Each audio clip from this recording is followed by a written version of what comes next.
ஓணம் பண்டிகையை முன்னிட்டு தேனி அருகே தனியார் கல்லூரி மாணவிகள் கதகளி, செண்டமேளம், பூக்களால் அத்தப்பூக்கோலம் போட்டு ஆடி பாடி உற்சாகமாக கொண்டாடினர். கேரள மக்களின் பாரம்பரிய பண்டிகை மற்றும் முக்கிய விழாவான ஓணம் திருவிழா 10 நாட்கள் கொண்டாடப்படும். அத்தம் என்று அழைக்கப்படும் நாளில் பிரம்மாண்ட உற்சாகத்துடன் தொடங்கி 10ஆம் நாள் திருவோணம் என மிகவும் ஆடம்பரத்துடன் முடிவடைகிறது. நடப்பாண்டு ஓணம் வரும் 15ஆம் தேதி கொண்டாடப்பட உள்ள நிலையில் இதனை வரவேற்கும் விதமாக தேனி மாவட்டம் பெரியகுளம் அருகே உள்ள திரவியம் மகளிர் கலை கல்லூரியில் தமிழ்நாடு கேரள கலாச்சாரத்தை போற்றும் வகையில் சிறப்பாக கொண்டாடப்பட்டது.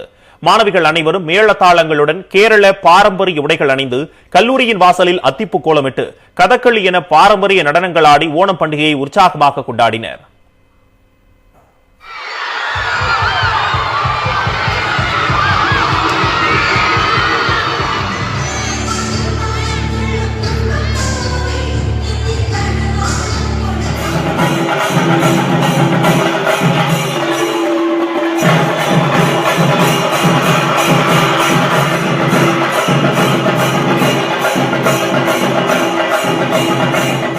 கேரளாவில் மகாபலி சக்கரவர்த்தியை ஒவ்வொருத்தவங்களோட இல்லத்துக்கும் வரவேற்கும் விதமா இதை செலிப்ரேட் பண்றாங்க.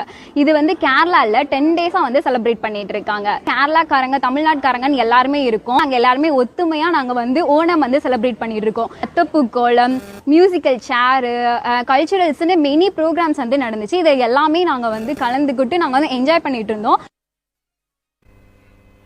கல்லூரி வளாகம் முழுவதும் ஆட்டம் பாட்டம் என ஓணம் பண்டிகை களை கட்டியது. இக்கல்லூரியில் பயின்று வரும் கேரள மாநிலத்தைச் சேர்ந்த மாணவிகளுக்கு ஓண வாழ்த்துக்களை தெரிவித்தும் சக மாணவிகள் ஒருவருக்கொருவர் மகிழ்ந்தனர்.